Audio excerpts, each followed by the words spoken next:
कर्मचारी एकता जिंदाबाद, हमारी एकता जिंदाबाद। सुभाष चंद्र बोस अमर रहे, नेताजी सुभाष चंद्र बोस अमर रहे, वीर शहीद अमर रहे, वीर शहीद अमर रहे। भारत माता की मिटा देंगे, अभी तो लिए लड़ाई है।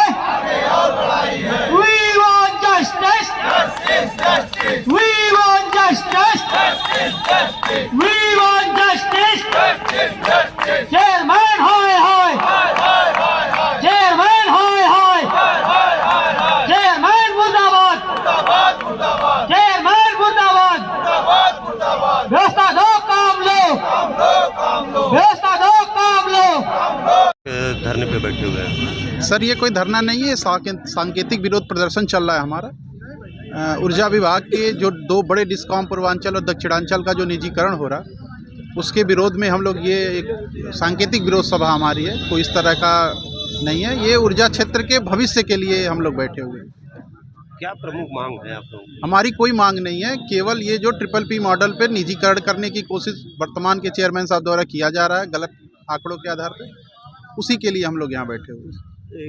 विद्युत कारपोरेशन के चेयरमैन है कि नहीं, कारपोरेशन के जो चेयरमैन है डॉक्टर आशीष गोयल साहब, उनके द्वारा ये कुचक्र चला जा रहा है कि घाटे में लगातार चल रही है, जो कि हमारा हर साल जो डाटा आप देखेंगे उसमें सुधार हो रहा है। और हम लोग गरीब, किसान, नौजवान सबके हित के लिए यहाँ पे बैठे हुए तो हैं। निजीकरण कारपोरेशन कर रही है या सरकार कर रही है? कहीं न कहीं सरकार के इशारे पे ये चीज़ किया जा रहा है, क्योंकि अभी पिछले जो उत्तर प्रदेश का विधानसभा सत्र चला उसमें ऊर्जा मंत्री जी ने स्पष्ट कर दिया था कि हम रिफॉर्म लाएंगे ऊर्जा विभाग का, जिसका हम लोग विरोध कर रहे हैं। तो अगर आप लोग विरोध कर रहे हैं तो अगर निजीकरण हो रहा है तो उसमें आप लोगों को क्या दिक्कत आ रही है? दिक्कत केवल हम लोगों को नहीं आ रही है, ये दिक्कत से आम जनता भी प्रभावित होगी, किसान प्रभावित होंगे, नौजवान प्रभावित होंगे। ये इस तरह से होंगे, ये समझने की बात है कि जब PPP मॉडल पे बड़े डिस्कॉम चले जाएंगे, जो बड़ा एम्प्लॉयर है उत्तर प्रदेश का, तो लड़कों की रोजगार, जो भी लड़के पढ़ रहे हैं, इंजीनियरिंग कर रहे हैं, उनकी नौकरी चली जाएगी।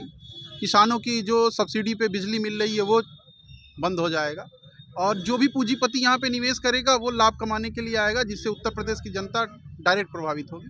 और ये 42 जिलों की सवाल। तो सरकार से आप क्या कहना चाहेंगे? सरकार से केवल यही हमारी मांग है कि हमें और सुविधा दीजिए, जिससे हम और इसको बेहतर बनाएं और उपभोक्ता सेवा को हम बेहतर करके उत्तर प्रदेश की ऊर्जा विभाग को एक नई ऊंचाई पे ले जाएं। मुख्य रूप से भोजनावकाश से था और 2 बजे से धरना चल रहा था। हमारे यहाँ जो आज कंसल्टेंट की प्री बिडिंग की एक मीटिंग रखी गई थी लखनऊ में, उसी के तहत कंसल्टेंट गो बैक के नारे के तहत विद्युत संयुक्त संघर्ष समिति के बैनर तले आज हम लोग का ये धरना चल रहा था। और हमारी ये मांगे थी कि जब निजीकरण पूरी तरीके से असंवैधानिक है तो यहाँ पर जो कंसल्टेंट की हो रही है और उसकी प्री बिडिंग की जो मीटिंग रखी गई है वो भी पूरी तरीके से न्यायोचित नहीं है और असंवैधानिक है। तो इस कारपोरेशन को आप दोषी मानते हैं या सरकार को निजीकरण को लेकर?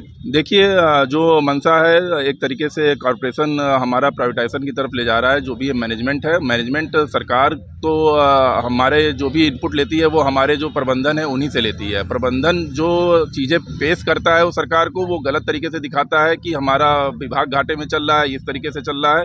सरकार को अब मैनेजमेंट की बातें जो है वो फॉलो करती है और वो उसी का अनुसरण कर रही है, लेकिन मैनेजमेंट जो सच्चाई दिखा रहा है वो बिल्कुल विपरीत है। वो सरकार को गुमराह करके इसको निजी हाथों में बेच करके अपना लाभ कमाना चाहता है। तो निजीकरण हो जाने से आप सबके कर्मचारियों का कहाँ नुकसान हो रहा है? निजीकरण हो जाने से सिंपली बात है कि हम लोग की जो सेवा शर्तें हैं, जो हम लोग विभाग में आए हैं, कि विभाग में सबसे पहले नियम यही है कि हमारा यहाँ से लेकर के पश्चिमांचल, जो भी हमारा दक्षिणांचल है, पश्चिमांचल है, मध्यांचल, पूर्वांचल, सारा कार्यक्षेत्र एक ही मतलब UPPCL के अंडर में आता है। और ये 2 विंग को, पूर्वांचल और दक्षिणांचल को निजीकरण हाथों में दे करके पहले तो कार्यक्षेत्र हमारा छोटा हो जाएगा, जिससे कि हमारी सेवा शर्तें पहली यही है कि हमारी प्रभावित हो रही है। हमको जो नियुक्ति दी गई है वो पूरे UPPCL के अंडर में, ट्रांसमिशन के अंडर में सब जगह पर नियुक्ति है, और निजीकरण के तहत हमारी सेवा शर्तें प्रभावित होंगी और इसी का हम लोग विरोध कर रहे हैं। अगर कारपोरेशन के चेयरमैन या सरकार आपकी बात नहीं मानती है तो आप लोग आगे क्या कार्रवाई करेंगे?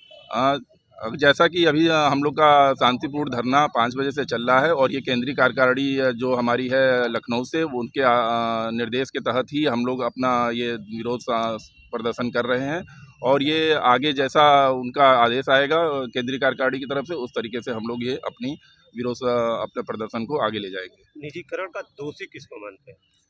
निजीकरण का दोषी हमारा सिंपल सी बात है प्रबंधन है, जो हमारे जो भी घाटा को पेश कर रहा है वो गलत तरीके से पेश कर रहा है। हमारा जो लाइन लॉस है वो लगातार घट रहा है और यहाँ पर जो कर्मचारी है वो मेहनत भी कर रहे हैं, लेकिन एक तरफ से सरकार हमारे प्रबंधन कहती है कि कर्मचारी कोई काम नहीं कर रहा है, वो व्यवस्था भी नहीं देता है, कम व्यवस्था में अधिक से अधिक काम लिया जा रहा है और उस काम को हम तो कहते हैं कि जब तक मैनेजमेंट सही तरीके से ये चीज़ें नहीं सरकार को बताएगा तो पूरी तरीके से प्रबंधन ही दोषी है निजीकरण को लाने के लिए। कब तक ये धरना प्रदर्शन आप लोगों का चलता रहेगा? धरना प्रदर्शन हमारा तब तक चलता रहेगा जब तक कि प्रबंधन या सरकार हमारी मांगों को न मान ले कि निजीकरण नहीं होगा और हर हाल में ये हमारे एक एक कर्मचारी और अधिकारी किसी को भी किसी भी तरीके से निजीकरण मंजूर नहीं है और निजीकरण जब तक वापस नहीं होता है तब तक हमारा आंदोलन या धरना शांतिपूर्ण चलता रहेगा। इनकलाब जिंदाबाद।